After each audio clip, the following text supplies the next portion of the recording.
दोस्तों हेलो साथियों, यदि आप भी बिहार बोर्ड के 10वीं कक्षा के स्टूडेंट हैं और आप भी 14 फरवरी 2023 को मैथमेटिक्स का एग्जाम पेपर देने जा रहे हैं तो आज की इस वीडियो को शुरू से लेकर अंत तक जरूर देखिएगा। इस वीडियो में हम आप सभी को बताने जा रहे हैं 10वीं कक्षा के मैथमेटिक्स का ऐसा इंपोर्टेंट वीवीआई ऑब्जेक्टिव क्वेश्चन जो कि आपके मैट्रिक बोर्ड परीक्षा 2023 के लिए काफी इंपोर्टेंट है। तो जल्दी से वीडियो को लाइक कर लीजिए, चैनल पे नए होंगे तो चैनल को सब्सक्राइब कर लीजिए ताकि ऐसे ही आने वाली हर 10वीं कक्षा का इंपोर्टेंट क्वेश्चन का वीडियो आप सभी को मिल सके। तो चलिए फ्रेंड्स, बिना समय गवाए पहला क्वेश्चन का आंसर देख लेते हैं। दोस्तों, आज का पहला सवाल क्वेश्चन नंबर 65 करता है कि किसी घन का किनारा दोगुना हो जाने पर नए घन और का कुल पृष्ठ का क्षेत्रफल और पहले वाले घन का कुल पृष्ठ का क्षेत्रफल का अनुपात क्या होगा। जैसा कि आप सभी को मालूम होगा कि घन का जो कुल पृष्ठ का क्षेत्रफल होता है वह होता है दोस्तों 6 गुने भुजा का स्क्वायर होता है। मान लेते हैं कि 6 गुने हम भुजा का स्क्वायर करते हैं या भुजा को x मान लेते हैं, तो जो पुराने घन का जो कुल पृष्ठ का क्षेत्रफल होगा वो 6x स्क्वायर होगा।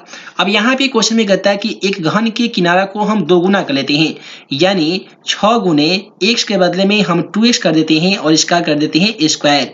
तो 2 का स्क्वायर 2 दूनी 4 होगा और 4 में 6 से गुना करेंगे तो ये हो जाएगा 6 चौका 24 x स्क्वायर। तो देखिए x स्क्वायर से x स्क्वायर कट जाएगा और 6 एकम 6 और 6 चौका 24 कटेगा, यानी 4:1 क्वेश्चन का सही जवाब आने वाला है। तो यदि आप ऑप्शन को देखिएगा तो ऑप्शन बी में दिया जा चुका है 4:1, यही क्वेश्चन का सही जवाब हो जाएगा।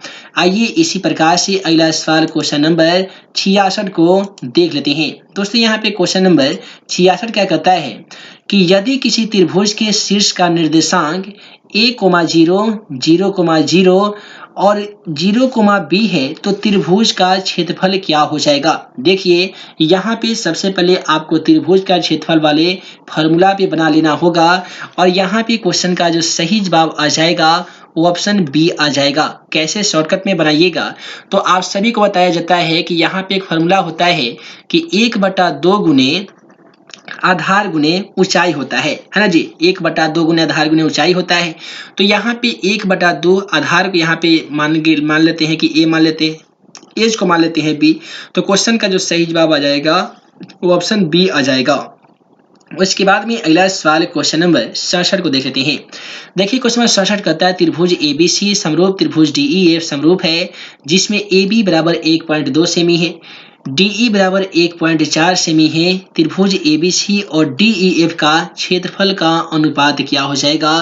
तो यहाँ पे क्वेश्चन नंबर 67 का जो बिल्कुल सही जवाब होने वाला है वह होगा ऑप्शन सी, ये 36:49 जाएगा। 36:49 इसलिए होगा क्योंकि 6 बटा इसका जो आंसर आता है वो 6/7 आता है। 6 का स्क्वायर करेंगे तो 6 × 36 होगा और 7 का स्क्वायर करेंगे तो 49 जाएगा। जब इसे हम अनुपात में चेंज करेंगे तो दोस्तों ये होगा 36:49 और ऑप्शन में देखेंगे तो ऑप्शन में यहाँ पे सी में 36:49 दिया जा चुका है। अतः क्वेश्चन का बिल्कुल सही जवाब ऑप्शन सी हो जाएगा। उसके बाद में अगला क्वेश्चन भी त्रिभुज वाले चैप्टर से लिया गया है और कहता है त्रिभुज ABC तथा त्रिभुज DEF समरूप है। त्रिभुज ABC का परिमाप 30 सेमी है, त्रिभुज DEF का परिमाप 20 सेमी है और AB बराबर यदि 12 सेमी हो तो DE बराबर क्या हो जाएगा। तो क्वेश्चन नंबर 68 का सही जवाब यहाँ पे 8 सेमी हो जाएगा। कैसे होगा तो ये 20 सेमी में से आपको सिंपल सा 12 सेमी को घटा लेना है तो आपका बचेगा 8 और वही क्वेश्चन का सही जवाब हो जाएगा। उसके बाद में अगला सवाल कहता है कि किसी बाह्य बिंदु P से किसी वृत्त PQ और PR दो स्पर्श रेखा खींची गई है। यदि PQ बराबर 6 सेमी है तो PR का मान क्या हो जाएगा। Question number 69 matric exam paper में 100% देखने को मिल सकता है। तो सिंपल सा इसका तरीका है कि क्या कीजिए कि सबसे पहले एक वृत्त बना लीजिए और कहता है कि कोई बाहरी बिंदु P से इस वृत्त पर P और इस प्रकार से Q स्पर्श रेखा खींची गई है। फिर PR एक और स्पर्श रेखा खींच दी गई है। इसमें कहता है कि PQ का जो मान है दोस्तों ये 6 सेमी है। तो हमसे पूछा गया है कि PR का मान क्या होगा। तो आप सभी को एक वृत्त का प्रमेय पढ़ाया जाता है कि किसी वृत्त के बाह्य बिंदु से वृत्त पर खींची गई स्पर्श रेखा की लंबाई समान होती है। यानी एक स्पर्श रेखा की लंबाई जब 6 सेमी दिया गया है तो दूसरा स्पर्श रेखा की लंबाई भी 6 सेमी होगा। यदि आप ऑप्शन के में देखिएगा तो ऑप्शन सी में 6 सेमी दिया जा चुका है, अतः क्वेश्चन का बिल्कुल सही जवाब ऑप्शन सी हो जाएगा। उसके बाद में आइए अगला सवाल क्वेश्चन नंबर 70 की ओर बढ़ते हैं। क्वेश्चन नंबर 70 कहता है कि यदि किसी वृत्त का व्यास 14 सेमी है तो वृत्त का क्षेत्रफल क्या होगा। कैसे ज्ञात करते हैं, तो देखिए सबसे पहले हमें r का मान चाहिए और r का फॉर्मूला d/2 होता है। d का मान यानी व्यास का मान क्वेश्चन में 14 है, 14/2 करेंगे तो ये 7 हमारा r का मान आ जाएगा। अब हमें ज्ञात करना है वृत्त का क्षेत्रफल। और दोस्तों वृत्त का क्षेत्रफल पाई r स्क्वायर होता है। पाई का मान होता है 22/7 और r का मान 7 आया है तो 7 को हम 2 बार लिखेंगे। अब देखिए 7 से 7 कट जाएगा तो 22 में 7 से गुना करना होगा। तो 7 दूनी 14 का 4 कैरी 1 हो जाएगा। 7 दूनी 14 और 1 55 यानी 154 सेमी स्क्वायर होगा। यदि आप ऑप्शन में देखिएगा तो ऑप्शन सी में 154 सेमी स्क्वायर दिया जा चुका है, अतः क्वेश्चन नंबर 70 का राइट ऑप्शन सी हो जाएगा। उसके बाद में आइए अगला सवाल क्वेश्चन नंबर 71 को बढ़ते हैं। क्वेश्चन नंबर 71 कहता है यदि किसी वृत्त का व्यास 14 सेमी है तो इसकी परिधि क्या होगी। फिर से वही से क्वेश्चन आ गया है। देखिए वृत्त का जो परिधि का फॉर्मूला होता है 2πr होता है। तो हम 2 गुने पाई का मान 22/7 लिख सकते हैं। अब यहाँ पे d का मान जब 14 दिया गया था तो r निकालेंगे तो 14/2 करना होगा, कट के आएगा 7 और यही हमारा r का मान होगा। यहाँ पे भी 7 से 7 कटेगा और 22 में जब 2 से गुना करेंगे तो 22 दूनी कितना होता है जी, तो आप कहेंगे सर 44 होता है। और ऑप्शन में देखिएगा तो 44 ऑप्शन सी में दिया जा चुका है, अतः क्वेश्चन नंबर 70 का राइट ऑप्शन सी के साथ चला जाएगा 44। उसके बाद में अगला सवाल कहता है कि एक वृत्त का परिधि और व्यास का योग 29 है तो वृत्त का व्यास क्या हो जाएगा। तो क्वेश्चन नंबर यहाँ पे 72 का जो सही जवाब होने वाला है वो ऑप्शन बी के साथ जाएगा। इसका जो व्यास होगा जी वो 7 होगा, क्योंकि 7 दूनी 14 होगा और 14 जब इसका व्यास होता तो यही क्वेश्चन का सही जवाब हो जाएगा। उसके बाद में अगला सवाल क्वेश्चन नंबर 73 को बढ़ते हैं। क्वेश्चन नंबर 73 कहता है कि 8 सेमी त्रिज्या वाले वृत्त के अंदर से 6 सेमी व्यास वाले वृत्त को काट कर हटाने पर बचे भाग का क्षेत्रफल क्या होगा। तो क्वेश्चन नंबर 73 का जो सही जवाब हो जाएगा वह हो जाएगा 11×5=55। पाई का मान जब नहीं बैठाएंगे तो क्वेश्चन का सही जवाब 55 पाई सेमी स्क्वायर आएगा। उसके बाद में कहता है कि एक समबाहु त्रिभुज के क्षेत्रफल 4√3 सेमी स्क्वायर है और इसकी प्रत्येक भुजा क्या हो जाएगी। मैट्रिक एग्जाम पेपर के लिए समबाहु त्रिभुज काफी ही ज्यादा इंपॉर्टेंट होते हैं। देखिए हम ऐसे क्वेश्चन का सॉल्यूशन कैसे करते हैं बता देते हैं। समबाहु त्रिभुज का जब क्षेत्रफल दिया जाए और उसमें भुजा का मान पूछा जाए तो उसका जो क्षेत्रफल होता है और उसका जो फॉर्मूला होता है वह होता है दोस्तों क्षेत्रफल बटा √3। और इस क्वेश्चन में समबाहु त्रिभुज का क्षेत्रफल 4√3 दिया गया है तो 4√3 लिखेंगे, बटा में लिखेंगे फॉर्मूला वाला √3। √3 से √3 कट जाएगा तो प्राप्त होगा केवल 4 और यही होगा क्वेश्चन का बिल्कुल सही जवाब। ऑप्शन सी में 4 सेमी दिया जा चुका है, अतः क्वेश्चन का बिल्कुल सही जवाब ऑप्शन सी के साथ चला जाएगा। उसके बाद में आइए अगला सवाल क्वेश्चन नंबर 75 को देख लेते हैं। कहता है कि यदि sin 3a बराबर cos into a minus 10 degree है जहां 3a एक न्यून कोण है तो a का मान क्या होगा। कैसे बनाइएगा, तो इसका बनाने का आसान तरीका बता देते हैं। देखिए sin 3a दिया गया है तो हम इसे ऐसे भी लिख सकते हैं कि sin इंटू, या ऐसे लिखते हैं कि cos इंटू, क्योंकि cos से cos कटा देते हैं तो लिखेंगे cos इंटू 90 माइनस 3a कर देंगे और बराबर में था दोस्तों cos into a minus 10 degree, तो इसे हमें सेम टू सेम लिखना होगा। देखिए cos से cos कट जाएगा तो यहाँ पे बचेगा 90 माइनस 3a और बराबर में है दोस्तों a माइनस 10। अब देखिए माइनस 3a है प्लस a बराबर की तरह आने पर ये माइनस a हो जाएगा, बराबर में है दोस्तों माइनस 10। ये जो प्लस आप 90 देख पा रहे हैं बराबर की उधर जाने पर ये माइनस 90 हो जाएगा। अब देखिए माइनस 3a और a मिलकर ये हो जाएगा माइनस 4a। अब 90 और 10 मिलकर कितना होगा जी? तो ये हो जाएगा 100, ये भी आपका माइनस में होगा, माइनस से माइनस कट जाएगा।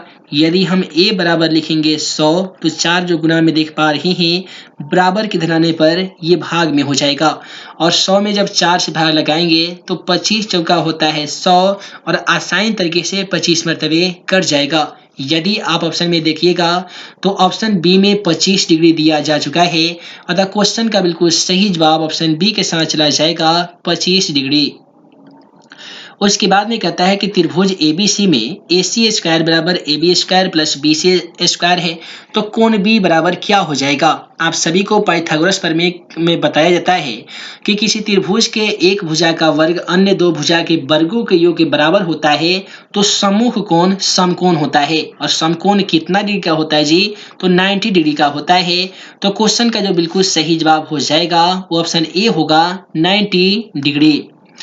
उसके बाद में चलिए अगला सवाल क्वेश्चन नंबर यहाँ पे 77 को देख लेते हैं। देखिए क्वेश्चन 77 क्या करता है कि एक बिंदु Q से वृत्त पर स्पर्श रेखा की लंबाई 24 सेमी, Q से केंद्र की दूरी 25 सेमी है, तो वृत्त की त्रिज्या क्या होगी? वृत्त की त्रिज्या ज्ञात करने का आसान सा ट्रिक जान लीजिए कि आपको सिंपल सा 25 का स्क्वायर माइनस कर देना होगा 24 का स्क्वायर।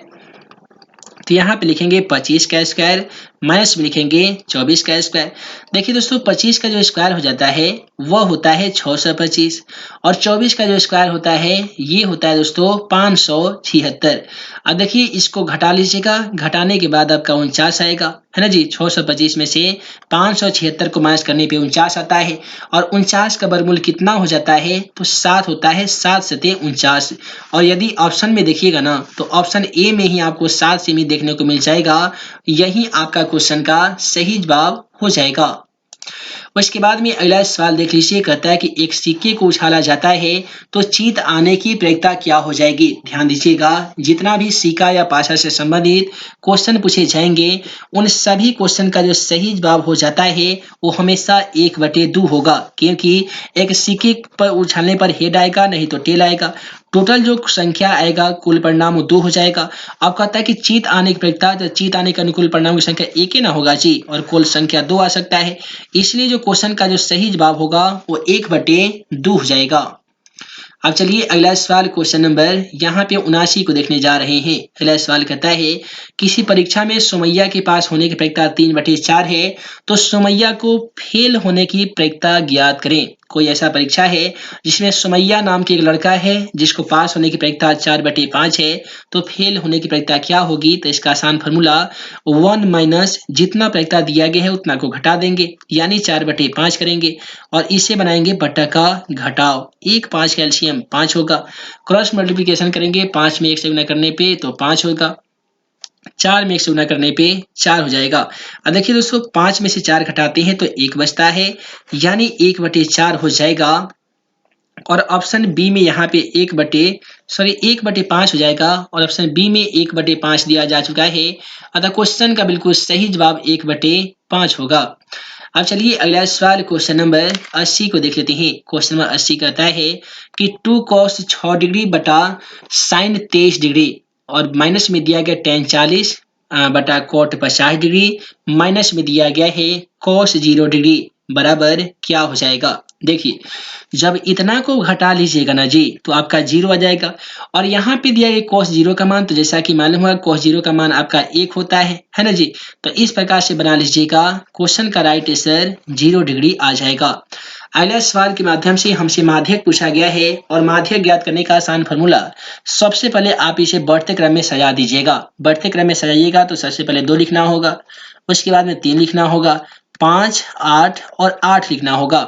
अब आसान सा ट्रिक क्या होता है कि इधर से एक जोड़ा को हटा दीजिए, इधर से एक जोड़ा को हटा दीजिए, और बीच में जो बचेगा वही आपके क्वेश्चन का सही जवाब हो जाएगा।